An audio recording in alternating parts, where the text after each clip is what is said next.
আসসালামু আলাইকুম। আজ 25শে জুলাই 2024। সারা দেশে চলছে কারফিউ। আমার অফিস বন্ধ থাকায় তো আজকে আমরা গ্রামের বাড়িতে যাব, সে উদ্দেশ্যে বের হওয়া। তো কিছুটা সময় কারফিউ শিথিল হওয়ার পর আমরা রওনা দিই। সাভার হেমায়েতপুর থেকে কুড়িল পর্যন্ত আসতে তেমন কোনো অসুবিধাই হয়নি, কিন্তু কুড়িল আসার পর নরসিংদীগামী কিংবা দূরপাল্লার কোনো বাসই ছেড়ে যাচ্ছিল না। আমরা অনেক চেষ্টা করি গাউসিয়া পর্যন্ত পৌঁছানো, কারণ গাউসিয়া থেকে নরসিংদী বাস অ্যাভেলেবেল। ঘন্টা দুয়েক বসে থাকার পরও কুড়িলে কোনো বাস না পাওয়ায় এবং কোনো প্রাইভেট কার কিংবা সিএনজিও গাউসিয়ার দিকে যাচ্ছিল না। আমরা অবশেষে একটা পিক আপ ভ্যানে, প্রথমবারের মতন, আগে কখনো পিক আপ ভ্যানে ওঠার অভিজ্ঞতা হয়নি, একটা পিক আপ ভ্যানে করে আমরা 20 থেকে 25 জন মানুষ কাঞ্চনের উদ্দেশ্যে রওনা দিই। পিক আপটা ওই কাঞ্চনের দিকে যাবে, তো ড্রাইভার আমাদের অনুরোধে আমাদেরকে নিয়ে নেয়। আমরা পিক আপ ভ্যানে করে 300 ফিট দিয়ে কাঞ্চন পর্যন্ত পৌঁছাই। তো কাঞ্চন আমাদের নামিয়ে দেওয়ার পর আমরা হাঁটতে থাকি। প্রায় 2 থেকে 3 কিলো আমরা মনে হয় হাঁটছিলাম।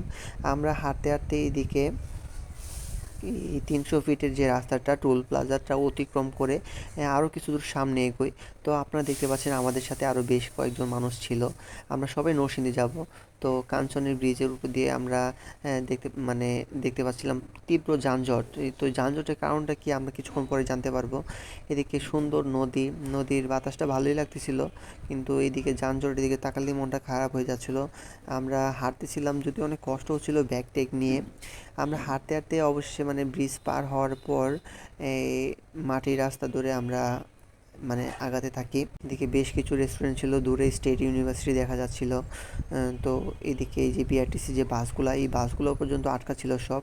অনেক তীব্র যানজটের, বেশ অনেক দূর পর্যন্ত যানজট ছাড়িয়ে যায়। আমরা ওইখান থেকে পরে একটা অটো ঝুঁকে ওই গ্রামের ভিতর দিকে দিয়ে অনেক সুন্দর একটা পরিবেশের মধ্যে দিয়ে আমরা ওই জায়গা থেকে অটোতে করে চলে আসি ডাঙ্গা। তো আপনাদেরকে দেখাবো যে গ্রামের কত সুন্দর দৃশ্য, অথচ এদিকে একদম জনজীবন সাধারণ। আর ঢাকার এদিকে তীব্র যানজট, মানুষের আনাগোনা কম, তারপর পুলিশ, র্যাব, বিজিবি সহ আইন শৃঙ্খলা বাহিনী মোতায়েন। এদিকে গ্রামের ভিতর দিয়ে যাওয়ার সময় আমরা বেশ সুন্দর সুন্দর কয়েকটা বাড়ি দেখতে পাচ্ছিলাম, একদম বেশ সাজানো গোছানো পরিপাটি। তো এইভাবে আমরা গ্রামের রাস্তা ধরে যেতে থাকি ভিতর দিয়ে। আমরা এই রাস্তা দিয়ে আগে কখনো যাই নাই, এই প্রথম। গ্রামের বেশ কিছু জায়গায় রাস্তার সাইডে বড় বড় পিলার দেখতে পাচ্ছিলাম। এগুলো মেবি ওই নদীর সীমানা কিংবা কোনো একটা এরিয়া নির্দেশ করতেছিল। আমরা এদিকে যেতে থাকি। যেতে যেতে দেখা যাচ্ছে বেশ কয়েকটা বাজার পরে আমরা যতদূর যাচ্ছিলাম নদীটা আমাদের সাথে সাথে যাচ্ছিল। নদীটা একদম শান্ত, স্নিগ্ধ, কোমল একটা নদী। নদীর অপরূপ সৌন্দর্য আমাদের বারবার বিমোহিত করছিল। তো নদীটির নাম কেউ জেনে থাকলে আমাদের জানা। নদী দেখতে দেখতে আমরা পৌঁছে যাই ডাঙ্গা বাজার। তো ওইখান থেকে আবার সিএনজিতে করে আমরা চলে যাচ্ছি পাঁচদোনা মোড়, যেটাকে নরসিংদী প্রবেশদ্বার বলা হয়। ডাঙ্গা থেকে পাঁচদোনা যাওয়ার রাস্তাটা এক কথায় অসাধারণ, যদিও এখনও অনেক কাজ বাকি, কনস্ট্রাকশনের কাজ চলতেছে। তো আপনারা এই ডাঙ্গা থেকে পাঁচদোনা যাওয়ার রুটটা যদি নরসিংদীতে কখনো আসেনি, এই রোডে ঘুরতে যেতে পারেন, কিংবা এই রোডে আপনারা সৌন্দর্য উপভোগ করতে পারবেন।